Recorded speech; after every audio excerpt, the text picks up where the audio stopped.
All right, good morning. This morning we're going to be reading out of the book of Romans. We'll be in chapters 9, 10, and 11. So we want to go ahead and turn there. We've got Romans 9. And we'll start, we're going to ask, this will be a two-part sermon, by the way. So we're going to see what is Israel's role in God's plan of salvation. And as you go through the book of Romans, a little cheat sheet for you is when you think about Romans, chapters 1 through 8 addresses sin and its worldwide existence, the problem of that, and then, of course, the solution for it. That's what chapters 1 through 8 in Romans cover. Chapters 9, 10, 11, which is what we'll be looking at today, they are the purpose of national Israel in the world. And then, of course, chapters 12 all the way to the end, chapter 16, are teachings and practical applications for individual Christians in relation to Christ's work on the cross, Christ's salvation. So that's a quick overview of the books of Romans. Now, to determine to whom chapters 9 through 11 are addressed, we have to examine three things that Paul actually mentions in each one of those chapters. If you look at Romans 9, verse 25, he says, "And he saith also in OC," it'd be Hosea, "I will call them my people, which were not my people, and her beloved, which was not beloved." And we know those verses from Hosea. And of course, this is obviously a quote from Hosea. That'd be chapter 1. And then in both chapters 9 and 10, Paul cites things that happened in Isaiah. He also cites Isaiah, verses found in the book of Isaiah. And then chapter 11, verse 2, says, "God hath not cast away his people, which he foreknew. What ye not know, the scripture saith of Elias," and be Elijah, "how he maketh intercession to God against Israel, saying, Lord, they have killed thy prophets, and digged down thine altars, and I am left alone, and they seek my life. But what saith the answer of God unto him? I have reserved to myself 7,000 men who have not bowed the knee unto the image of Baal." So you know that. Of course, that is mentioned in Kings. We talk about the story of Elijah. And of course, we know that he was not the last one left. God told him promptly that he'd left several prophets of the Lord. So Paul's mentioned these things. Now, Hosea tells of the divorce of 10-tribed Israel, which is verified by historical fact. We know that. As well as God's plan of redemption and the promise of final restoration to Israel. That's what the book of Hosea is about for the most part.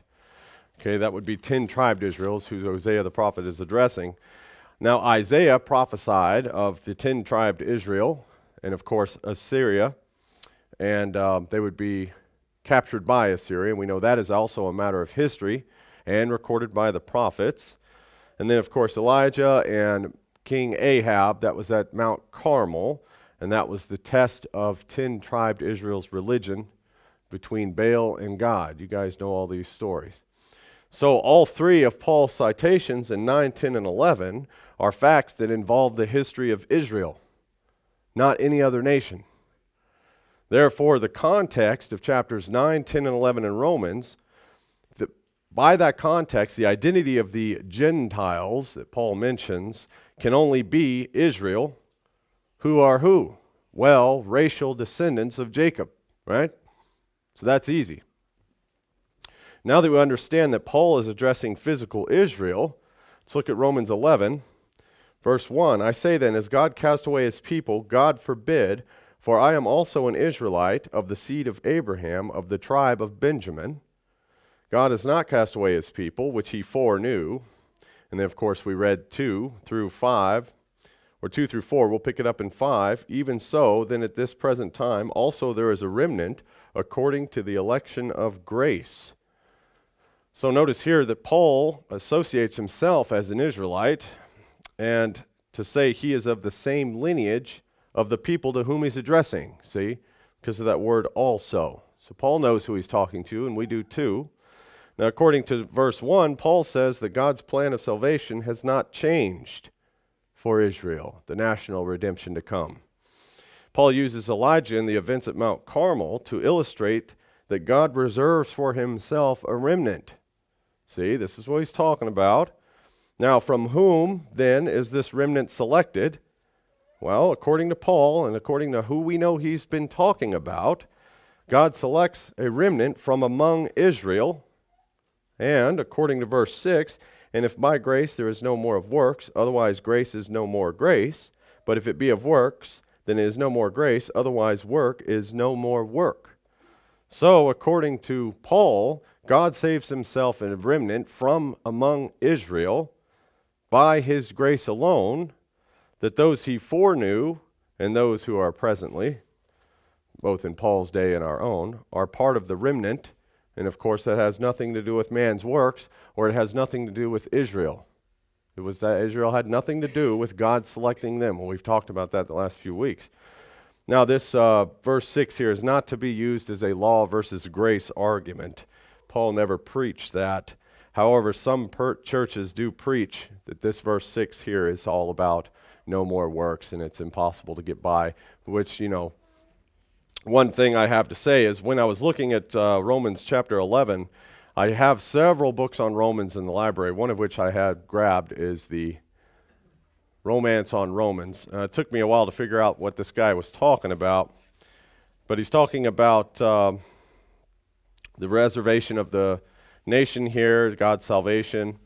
Now what he's saying is they fell as a nation for two reasons, the old nation of Israel, that God's salvation might freely pass to the Gentiles, and through God's blessings upon the Gentiles, Israel in the end of the age might be provoked to jealousy. Under the law, the only way for the blessing of a God to be imparted to a Gentile was for the Gentile to become a Jewish proselyte.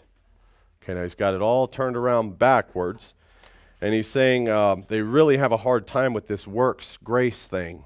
And he goes on and on and on about how if you are caught doing any works in response to God's grace, then you are not saved, and that's salvation by works, and they really pit works, and then James and Jude and all that, they'll pit it against each other, and it ends up being a wash. And all it is an attempt to, like I was talking about earlier, it's an attempt to get the spiritual Israelites into the kingdom, because I suppose people that have been taught as themselves being the Gentiles for years and years and years in the fundamentalist churches, they read all these promises and covenants, and then it's a real big bummer that if only we were Israel, we'd get these things. So in an effort to not feel like we're missing out on the whole thing, they'll use some spiritual duct tape and get us grafted into these wild olive branches and things so that Israelites who are reading about Israelites and they don't know it still feel like they have a portion of God's blessings coming. And it turns into a big mess, and they really augment the scriptures quite a bit. It's what we just did here. I don't believe you have to be a kingdom minister to go through 9, 10, and 11 and figure out that national Israel is who Paul's addressing. And then he turns around as a second witness, said, I'm also an Israelite. I'm one of you. I'm going to let you know what's going on. He's going to set the record straight. So, and yeah, like I said, I had another commentary here. And I read through all of the 9, 10, and 11 chapters on almost every commentary I had laying around this church. And there's even some kingdom ones to get it all mixed up. So we'll set the record straight. So I may go to those later. So, anyway, in verse 5, it is clear within the context of chapters 9, 10, and 11 that Paul identifies the elect remnant of believers as saved Israelites. Okay? And that's who we have in this nation now. Saved Israelites are the remnant, the elect. The mission of Paul, as we'll see later, was to evangelize Israel with the kingdom of gospel of Christ. And as we'll go along, we'll understand why. So this is what Paul's whole mission is in these couple of chapters here. Now, in order to truly grasp the mission of Paul's, the mission found in the message of Paul's here in chapter 11, we must understand that he is addressing Israel within Israel. Okay, and this is where it gets mixed up. He's comparing two different groups within Israel, believers and unbelievers. Okay, which happens in this age. We can agree, right? There are non-believing Israelites. Just being an Israelite doesn't make you saved. Okay, he refers to the unbelievers as Gentiles due to their condition without Christ, because who is a Gentile except those without Christ, right? That'll help. Also, historically, national, it'd be racial Israel, national Israel were Gentiles as they were cast off foreigners to God who were not his people, right? So right then and there in Hosea chapter 1, national Israel becomes Gentiles. That's what Paul knows. That's what we know. They are without God. They're cast off. Okay? And we'll see that Paul actually is going to address national Judah and Israel as the same entity, because apparently he understood that as well. It's much easier to go through the book of Romans knowing what Paul understood as we understand these things. But what do you expect? That's what the elect knows. That's to whom Paul's addressing. So in Paul's day, the elect then were Christian Israelites who were once Gentiles, right? That is, the first Israelites here who had been redeemed by Christ the Messiah through the grace of God. And you got to think, this just happened. So this is the first wave of Christian Israelites. Paul's going to set the record straight, okay? And this will become clear as we move on. Look at verse 7 in chapter 11. What then? Israel has not obtained that which he seeketh for, but the election has obtained it, and the rest were blinded. Okay? Now, what is Israel seeking then? What is this elect, these Christian Israelites, what do they have they're seeking? What is it then? Well, look at Romans verse 9, or Romans chapter 9, it'll answer that question for you. What is it they're seeking? 9 verse 30. What shall we say then, that the Gentiles, which followed not after righteousness, have attained to righteousness, but even the righteousness which is of faith? But Israel, which followed after the law of righteousness, has not attained to the law of righteousness. Wherefore? Why? Because they sought it not by faith, but as it were by the works of the law, for they stumbled at that stumbling stone. So right there is the whole reason for the new covenant. If we understand what the language of the new covenant is in Jeremiah and Hebrews. So what were they seeking? If you need a second witness to answer that question, go to chapter 10, verse 1. Brethren, my heart's desire and prayer to God for Israel is that they might be saved. So we have to say here, of necessity, if Paul's hoping for saved Israelites, then we have to agree that there are unsaved Israelites, right? For I bear them record that they have a zeal of God, but not according to knowledge, for they being ignorant of God's righteousness, and going about to establish their own righteousness, have not submitted themselves unto the righteousness of God. Here's the problem of the unsaved Israelites in the day. If you think about it, it's still a problem. For Christ is the end of the law for righteousness to every one that believeth. Now that does not mean Christ put the law away. He's saying the end of the law for sanctification, because Christ saves, not Moses' law. That's it. That's all he said. So Israel is seeking righteousness. According to chapter 11, verse 7, what is it they've attained? Israel seeking righteousness, and it was not obtained through Moses. Right? Remember, covenant righteousness was established through the new covenant, which is through Christ. And the new covenant was promised to whom? National Judah and Israel, right? Okay. Also, verse 7 states that only a few in national Israel had been elected so far to obtain Christ's righteousness. What is Christ's righteousness? Being saved. So, the rest within national Israel have been blinded. By what or whom? God. If he's sovereign, he's seen to it that some of his own children are blinded to what? Christ's message. Nothing to get bent out of shape. Paul here is establishing what's going on. He's addressing Christian Israelites. Now, do we have in this age the same situation then? Do we have physical Israelites who believe the gospel, while at the same time we have other physical Israelites who do not? Right? Okay. Within Israel today, we have the same two groups Paul here in Romans has identified. The elect, or saved Israelite believers, and the blind, who are yet in disbelief. Right? Okay. Of course, we have this problem now. Therefore, in Romans chapter 11, Paul's message then is focused on bringing the gospel to Israelites, not non-Israelites. Now, I take Paul's stance on this subject just as America's Promise has always preached this way, bringing the gospel of the kingdom to Israel, who we know as the Anglo-Saxon and kindred peoples, in order to get the plan God has in mind on the right tracks for his servants. Right? So why am I so intent on Israel's salvation? By teaching them the gospel first. Does God or Paul or Pastor Reed not care at all about non-Israelites? Of course God cared about them.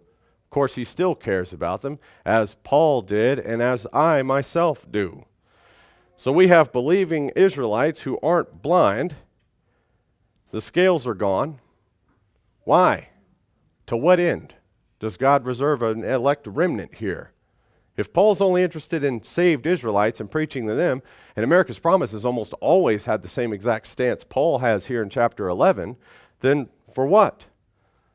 Why does God have a remnant of saved Israelites in the land in Paul's day and now? Why? Why doesn't he just save us all? Peter says we have the more sure word of prophecy, so let's check some prophecy. We'll go to Isaiah 43. We'll establish the purpose of Israel in the earth. There's whole sermons dedicated to this one message, but we're going to go over it briefly. Look at Isaiah 43. When you think about what it is Israel's supposed to be seen doing, and why it is God has reserved himself an elect remnant of saved Israelites in this age, as well as the age Paul found himself in. Isaiah 43, we'll start at verse 1. But now saith the Lord that created thee, O Jacob, and he that formed thee, O Israel, fear not, for I have redeemed thee. I have called thee by thy name. Thou art mine. And you understand this is similar language that you'll find God speaking to his children throughout the entire Bible. When thou passest through the waters, I will be with thee, and through the rivers, they shall not overflow thee. When thou walkest through the fire, thou shalt not be burned, neither shall the flame kindle upon thee. For I am the Lord thy God, the Holy One of Israel, thy Savior. I gave Egypt for thy ransom, Ethiopia and Seba for thee. Since thou wast precious in my sight, thou hast been honorable, and I have loved thee. Therefore I will give men for thee, and the people for thy life. Fear not, I am with thee. I will bring thy seed from the east, and gather thee from the west. I will say to the north, give up, and to the south, keep not back. Bring my sons from afar and my daughters from the ends of the earth. This is God's plan for his people. Even every one that is called by my name, for I have created him for my glory, I have formed him, yet I made him. Bring forth the blind people that have eyes and the deaf that have ears. Here's a reference to the blind. Notice that's what Paul was talking about. Let all the nations be gathered together, and let the people be assembled, who among them can declare this and show us former things. Let them bring forth their witnesses, that they may be justified, or let them hear it and say, it is truth. You are my witnesses, saith the Lord, and my servant whom I have chosen, that ye may know and believe me, and understand that I am he. Before me there is no God formed, neither shall there be after me. What is the function of Israel here? You are my witnesses, and my servant.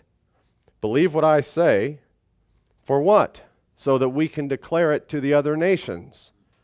Now, who's God addressing here through the prophet Isaiah except people who believe in God, who sought after his righteousness? And it says here that he is the Savior, verse 3 of Israel. Right? So he saved for himself a remnant. Yea, before the day was, I am he, and there is none that can deliver out of my hand. I will work, and who shall let it? Thus saith the Lord your Redeemer, the Holy One of Israel, for your sake I have sent to Babylon, and have brought down all their nobles, and in the Chaldeans, whose cry is in the ships. I am the Lord your Holy One, the Creator of Israel, your King. Thus saith the Lord, which maketh a way in the sea, and a path in the mighty waters, which bringeth forth the chariot and the horse, the army and the power. They shall lie down, and they shall not rise. They are extinct. They are quenched as tow. Remember ye not the former things, neither consider the things of old. Behold, I will do a new thing. Now it shall spring forth. Shall ye not know it? I will even make a way in the wilderness, and rivers in the desert. The beast of the field shall honor me, the dragons and the owls, and I will give waters in the wilderness and rivers in the desert to give drink to my people, my chosen. This people I have formed for myself, they shall show forth my praise. So here's a plan God has with his children, and here's awfully clear kingdom language about somewhere where a place is going to be chosen for them, a land that will bring forth a wilderness, and in the desert he'll give us drinks for what? So that then they can turn right around, give God the praise, and show the peoples of the earth what God's done for his people, as he said he would do. The new thing, of course, here mentioned in verse 19 would be the new covenant. This all points to the Messiah. Who? The King, the Holy One of Israel. It really is that simple. God's plan for his children here is to lead them into a place that's a wilderness for practical purposes, feed them, clothe them, bring them the good things from the land, while at the same time never letting them go without the spiritual drink, which is his holy word. There's only one people on the entire earth that came to a continent that was sparsely populated, for the most part, with the Bible in their hands. We know this is Israel. We know it's the land of the USA, right? This happened way before the 4th of July was ever a holiday. Here, God's talking about a nation of people who will have their own land, and then they'll believe in God in that land, and they'll turn around and declare his praises to the nations, because God alone gets the glory, right? Well, look at Isaiah 2. More end-time prophecy. Isaiah 43, we could spend a whole sermon on that, but we're not going to. It's wonderful prophecies. Look at Isaiah 2, verse 2.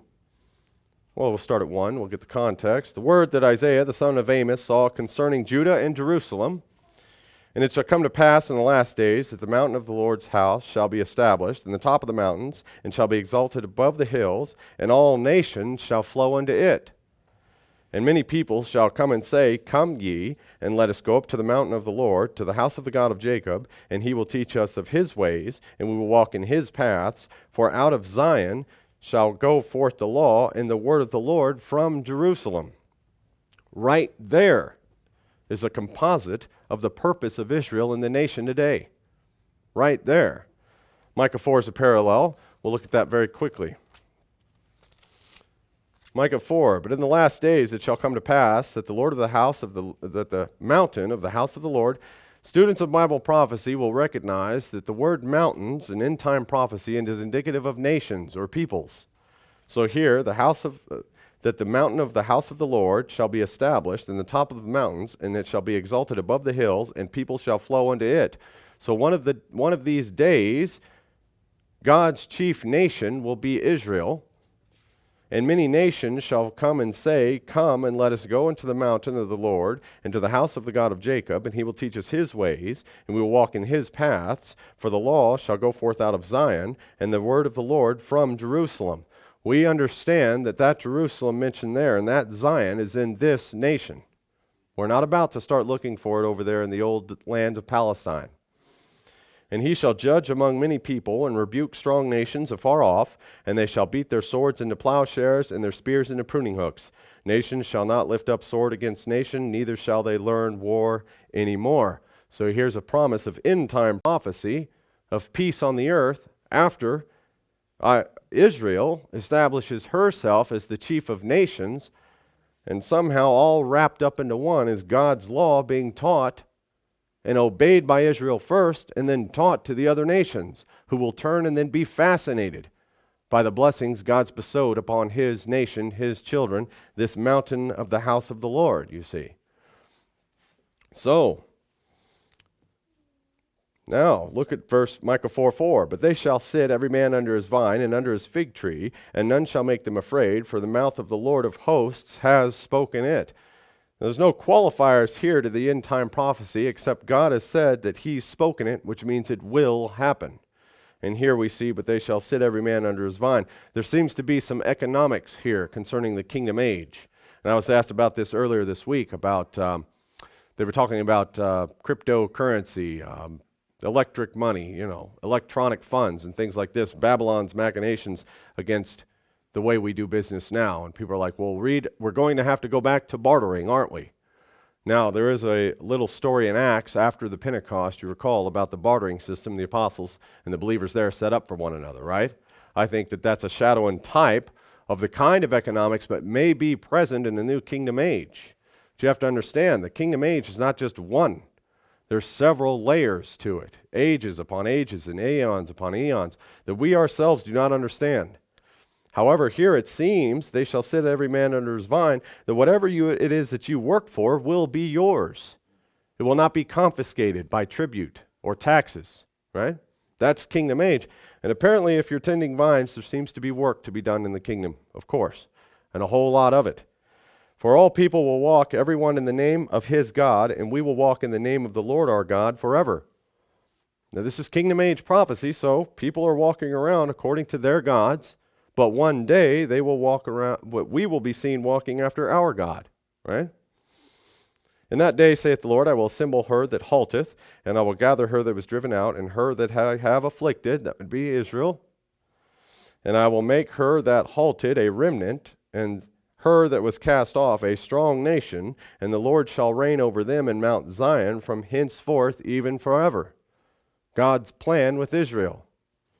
And thou, O tower of the flock, a stronghold of the daughter of Zion. So here we are, end time prophecy. Notice this is not the old mother. This is the daughter of Zion, which is us, USA. Unto thee shall it come, even the first dominion, the kingdom shall come to the daughter of Jerusalem. God's plan for his people is that one day they will inherit this new kingdom, the new city, the one Moses and Abraham looked forward to. Daughter of Zion, you will have the daughter of Jerusalem. Why look at the old city? Now, why dost thou cry out? Is there no king in thee? Is thy counselor perished? For pangs have taken thee as a woman in travail. Be in pain and labor to bring forth, O daughter of Zion, like a woman in travail. For now shalt thou go forth out of the city, and thou shalt dwell in the field, and thou shalt go even to Babylon.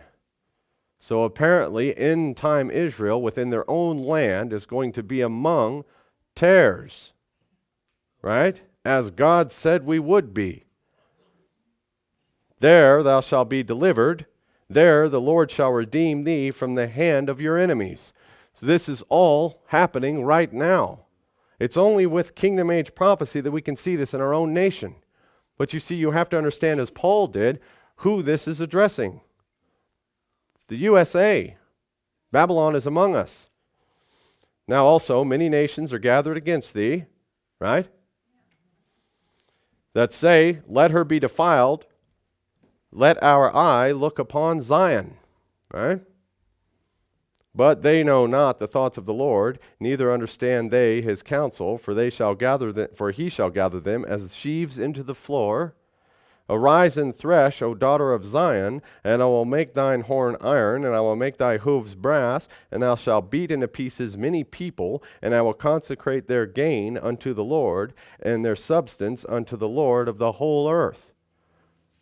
There is so many prophecies and verses I could read in the other prophets that have this exact same language. Even Revelation says such things. Also here, arise and thresh. God will use Israel as an instrument of destruction against Mystery Babylon. Right? You go to Isaiah 51, you can read all about how we're the axe that will bust into pieces nations. Right?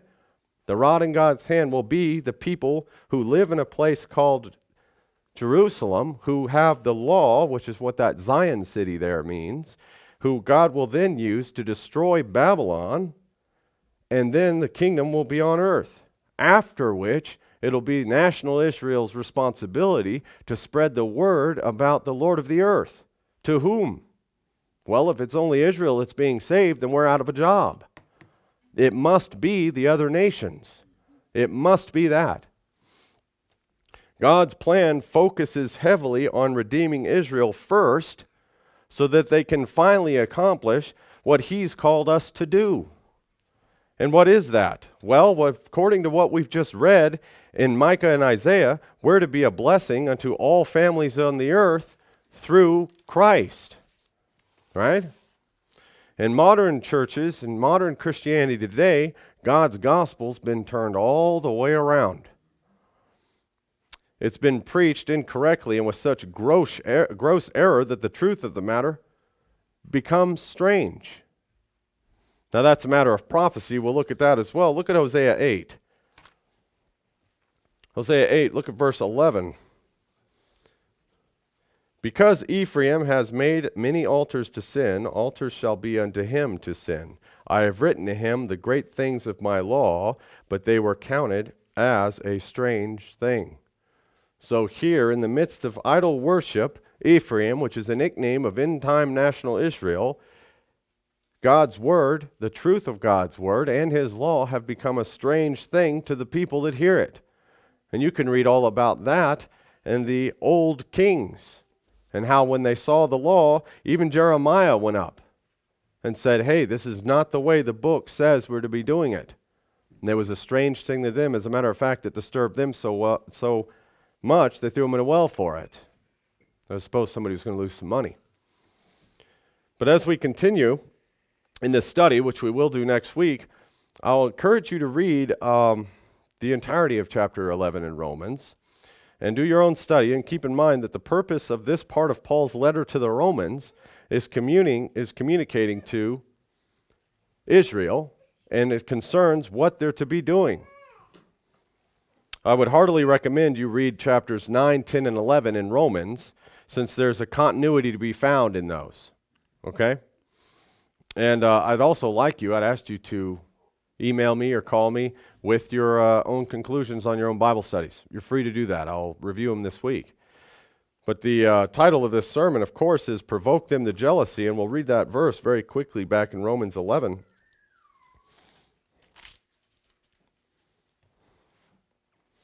Romans 11:11.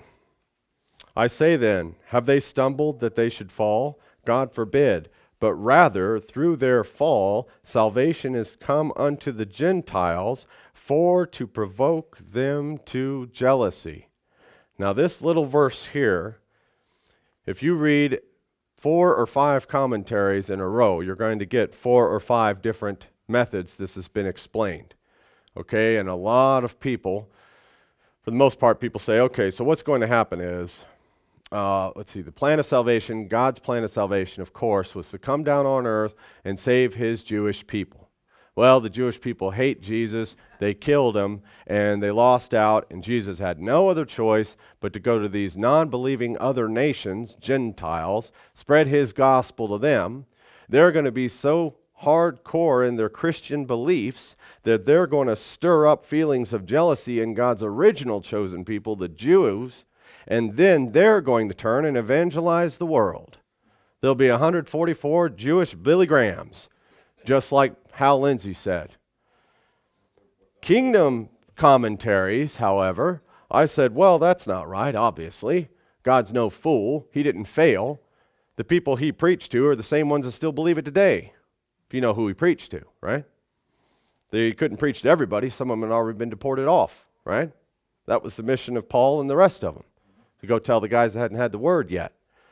Now, some kingdom commentaries I've read from kingdom ministers, they say, okay, look, the Gentiles here are actually Judah in the land, and these people that were, of course, it would have been Judah was still in the land when Jesus preached, right? Out there in Galilee.